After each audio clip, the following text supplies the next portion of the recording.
Mums with Hustle podcast, episode 522. Welcome to the Mums with Hustle podcast, where you'll discover everyday mum entrepreneurs killing it in their industry.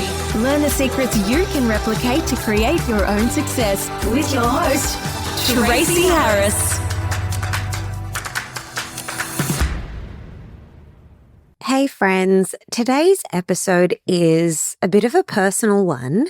I think they're all personal. I always am sharing about my perspective, my unique lens on life, but it's personal in the sense of it's about me. It's about my self-care routines, beauty products I love, what else? Skincare, makeup, how I eat, how I move my body, all of those things. And the reason I'm doing this episode is because I get asked about this a lot. So if you are one of my beautiful ladies that has ever asked about these things or asked me to create an episode on this via the DMs or via email, this one goes out to you. Thank you for giving me plenty of nudges to get behind the mic and to actually hit record and share this stuff.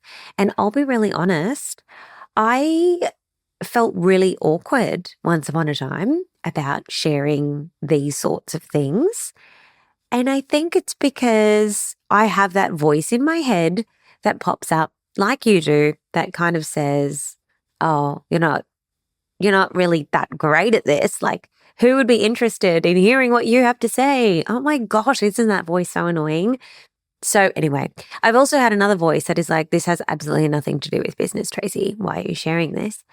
But what I have come to know over the past decade is it actually has a lot to do with how I've grown a multi-7-figure, freedom-filled business in really short work weeks without losing my mind. It's helped.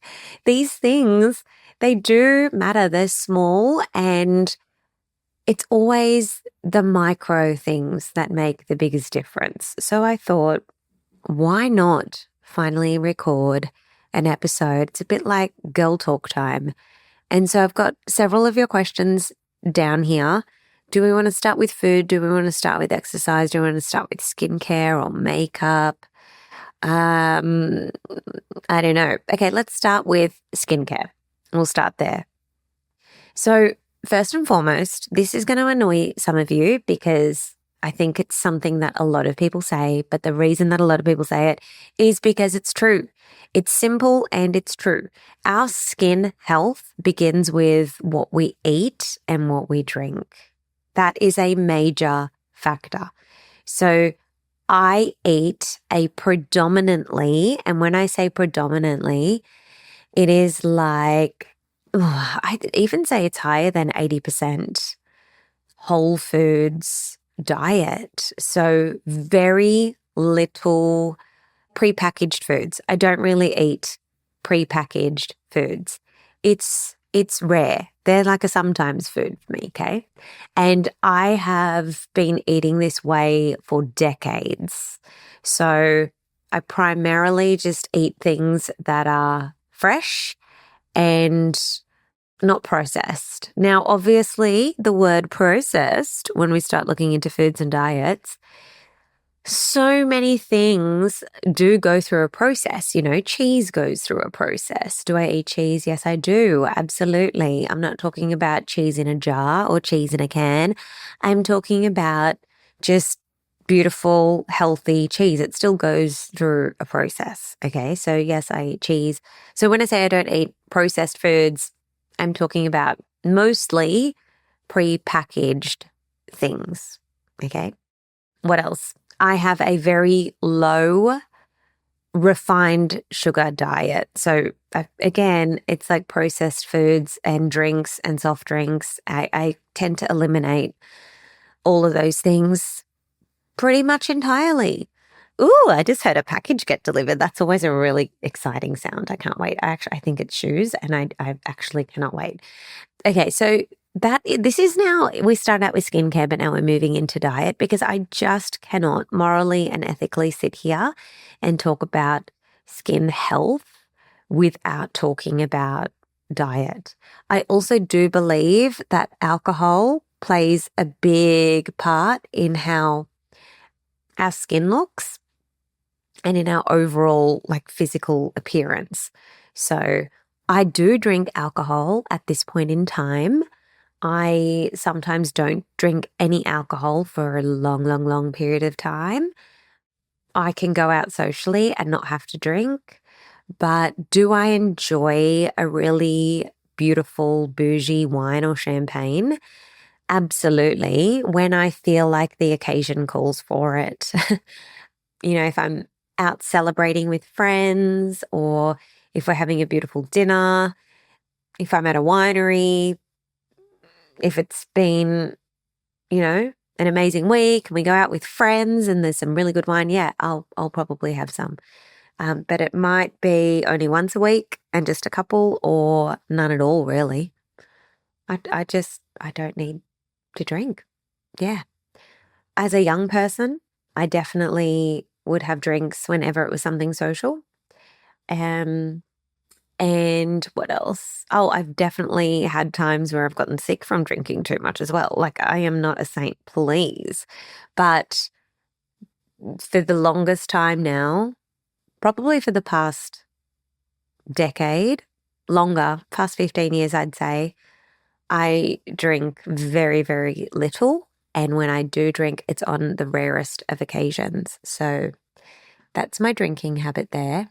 And I think that it all affects our health and our skin. You are what you eat, so they say. So anyway, that's the first skincare tip. The next thing I think that comes into it, also really annoying, you're going to roll your eyes because you've probably heard this before, and you're looking for practical things, right? So I won't go into this one too much, but I do think that it's also genetic, a huge part. My mum has really beautiful skin. Her mum had really beautiful skin.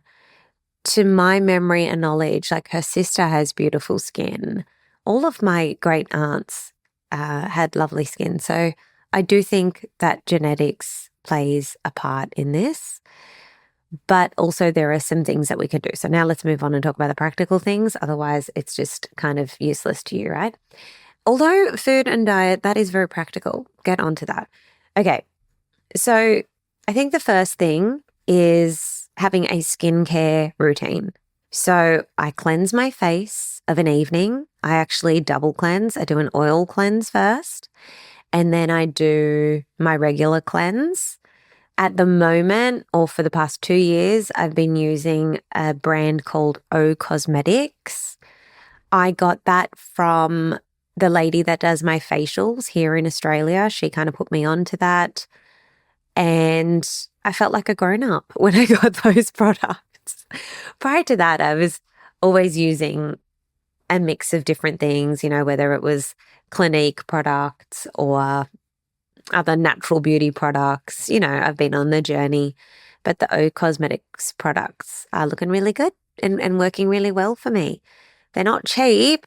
I still believe that we overcomplicate skincare. And so from time to time, I'm just like, I'm pretty sure I could just get some really high quality vitamin E cream and just put that on and I'd be good for it. But anyway, I'm trusting the professionals. Also, sunscreen. I should have started with sunscreen. Sunscreen is a must, and the one that I love and recommend is by La Roche-Posay. It is amazing, and it's so thin, it's non-greasy. You can put your makeup over it. You can also apply this over the top of your makeup throughout the day. It's really incredible. So that one is a must. And I spend so much time outside riding my scooter around Bali, out in the sun. Most of our time is spent outdoors, and I'm wearing that, and it really is incredible. Don't muck around, just go get that one. Carl loves it as well. Okay, back to the other skincare. So it's the double cleanse, oil cleanse, then regular cleanse. Then I move into my creams. I use tretinoin, and before I used that, I used a retinol for a while. Now, in Australia, I believe you have to be prescribed tretinoin, but in Bali, you do not. You can just walk up to the counter and you can buy some. So I'm not a skin professional. Maybe you want to go and follow the protocols of wherever you live and look into that first. But definitely do your research online, because you can't just start slapping this stuff on your face. You can actually really damage your skin barrier. So you want to make sure that you're starting on the lowest dosage possible. That's why I actually started on a light retinol, just a few nights a week. And then I switched to tretinoin. And even then, when I switched to tretinoin, I started at its lowest level, and I would sandwich it in between a moisturizer, then the tretinoin. People will also call it Tret, and then another layer of moisturizer. And I would do that 2 to 3 times a week with days in between until I gradually could work up tolerating it just applied directly to my face with a moisturizer over the top. And then working my way up to being able to wear that every single night, and then graduating to the next percentage up. So look at me sitting here not knowing what percentage I'm on now. I'll have to find it. I'll find it. I'll put a photo on my Instagram stories, and you can see that, or maybe in a carousel post. But that's what I use. I might actually take a photo of all the skincare that I'm talking about here, and I can share it for you. And if I don't, someone remind me, email me in or send me a DM and say, Tracy, you said you'll show us the stuff, because I really want to show you. So anyway, it's the tretinoin. And then the moisturizer that goes over the top of that is also by O Cosmetics, same as the cleanser. And then I put this other youth oil balm over the top. It just makes me go to bed actually looking like a glazed donut, and it's incredibly hydrating overnight. So it's basically the tretinoin and then 2 different moisturizers, and then I go to bed. In the morning, I don't cleanse my face. I just wet my face, and we put on the moisturizer and the sunscreen again. So that is my skincare regime. I just bought, I think I can call it an exfoliator from O Cosmetics, and I'm yet to give it a try. So maybe I'll let you know how I find that. But other than that, I'll just go for facials where I can. I can't say that I do them religiously, like every 4 to 6 weeks or anything like that. I just go almost when I remember to go. So that's being very honest there. I do get Botox. I don't keep that a secret. I love it. And I try to space it out and get it maybe every 4 to 5 months. I know some people get it every 12 weeks. I'd love to do that. There was a time that I was doing that, and the Botox wasn't lasting very long. So I think that I just kind of got used to it and it was losing its effect. So the longer I space it out, the more effective it actually is, which is really exciting. And that could just be a me problem. I know it's not, because the people that do Botox, whatever they're called, they recommend that as well. So I don't know what you do. So anyway, that's my skin. I have had the salmon DNA before. I think I had to do a minimum of 3 rounds of that. That's injected under the skin, and that's very hydrating and boosts collagen. It's not a filler. And I've also had 1 or 2 rounds of HIFU.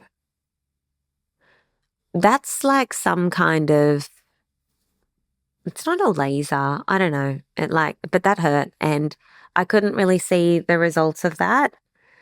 They call it like a non-surgical facelift, and it's not any injectables or anything like that. This was years ago now that I had this, so I don't think that I ever saw the effects of it.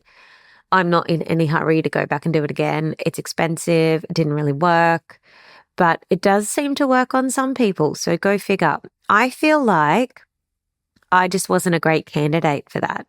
And I think that not everybody is a great candidate for some things. I already have really great skin. I do know that.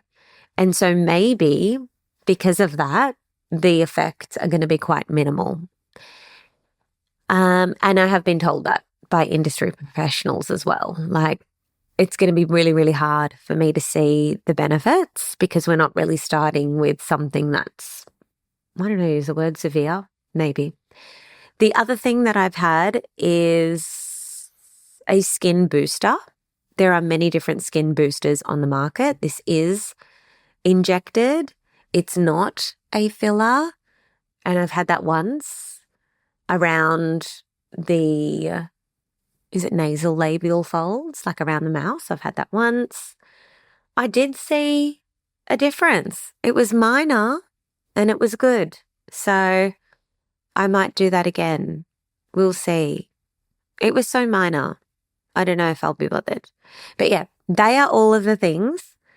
And I'm sure that there's so many other things that I could be doing, might be doing, but I do really want to look after my skin. So if I can put moisture into the skin, I'm going to be doing that. That's what the skin booster was about. Yeah, good products, a good routine, a great diet, minimal alcohol. That's it. Who thought I'd talk on skin for 16 minutes, but I just did. Okay, let's talk about makeup. I don't wear makeup every day. I do wear makeup when I go out, not like to the shop or anything, but like out on a date or out with my girlfriends. I'll wear makeup, but not very much. I don't consider it much compared to when you go get your makeup professionally done or when you see beauty bloggers putting on makeup. I don't have time for that. I don't think I'm really great at doing makeup beyond a very simple look. I'm like a one-trick pony. So for me, it's about starting with a really clean face, a nice clean base, moisturized. There is this little trick where you can get a little bit of Vaseline and you can put it around your eyes and where your crow's feet are, or even around your mouth on those fine lines. And that kind of just allows the makeup to sit on top of the Vaseline and prevents it from falling into the little cracks and wrinkles. So you don't get that wrinkly look as you go throughout the day. So you may want to try that one. Then for actual makeup, I love NARS as my foundation. So once you've done your moisturizer and your sunscreen, I then put on my foundation and I love NARS. I also love Charlotte Tilbury's Hollywood Flawless Filter.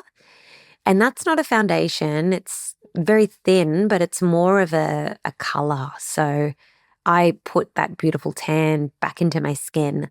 And I just use a couple of dots of that, not very much at all, like a little dot on my forehead, a dot on one cheek, a dot on the other, maybe a dot on the nose. And then I go in with my NARS foundation and I apply with a brush. I use a setting spray and then I may or may not contour with a bronzing stick. Again, I use NARS. Sometimes I don't do that at all. I love cream blush, so I'll use a cream blush if I'm doing blush. I don't always wear blush. I don't wear mascara anymore. I haven't for about a year. I used to think that without mascara, I looked like dead or my eyes looked beady, but I actually like the look of that. I just think it's natural. It's refreshing. It doesn't look overdone. It looks effortless. I think it's cool. I just called myself cool. Yeah, so no mascara. I don't really do eyeliner. It's very rare if I do. If I do a brow pencil these days, it's very light. Otherwise, I don't have any brow pencil. I do love a lip liner. Lip liner is my favorite thing, so I'll do that. Generally, a brown cocoa sort of lip liner, otherwise a rosy coloured lip liner, followed by just some clear lip gloss or maybe, again, a lipstick in those shades, like a neutral brown or a pinky brown, if I did colour at all. That's it. So that's my makeup routine. And in terms of exercise, I exercise runs every day with intention. I lift heavy, heavy weights at least 3 times a week, working the whole body. I run at least 2 to 3 times a week.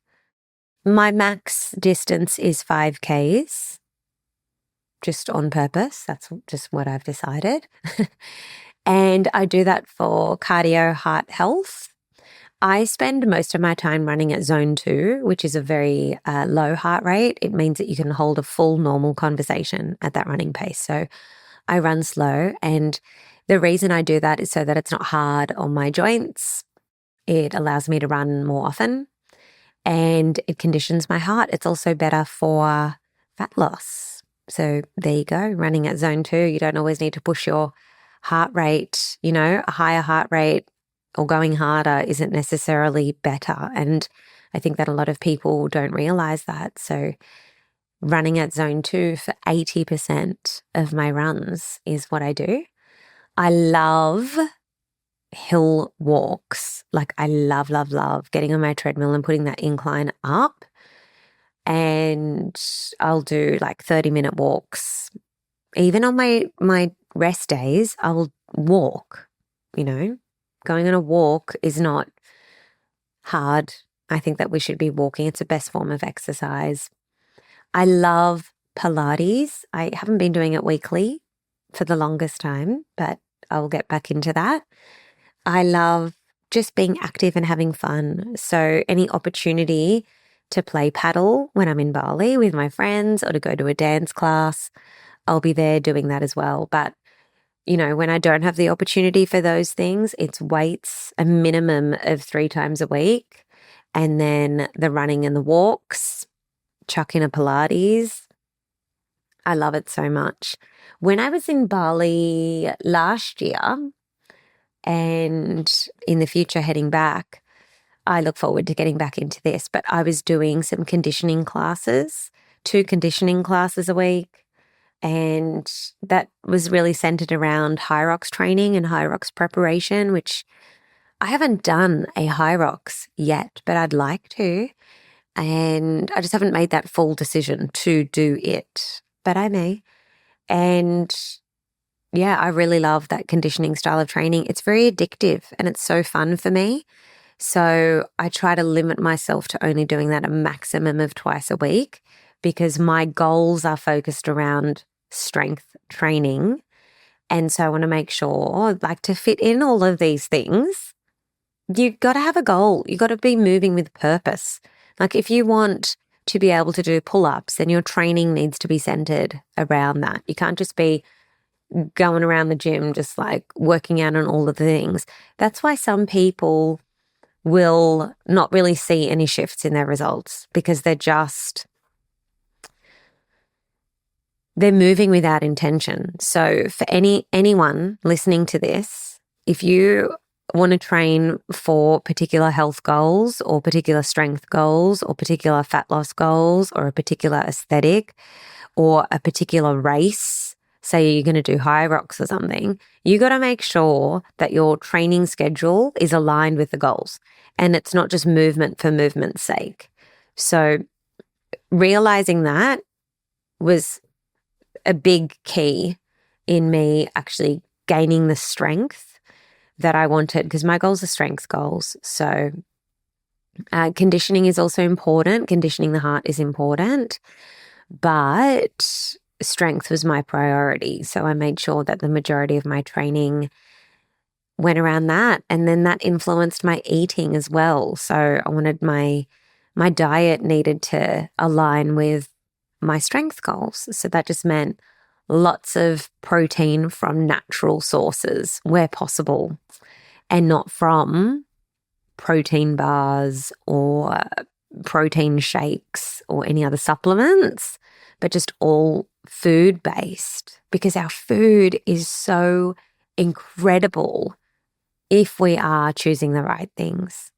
So there you go. That's just a little bit about what I eat, what I drink, skincare, makeup. I hope this episode was helpful. If you have follow-up questions, please just email and ask.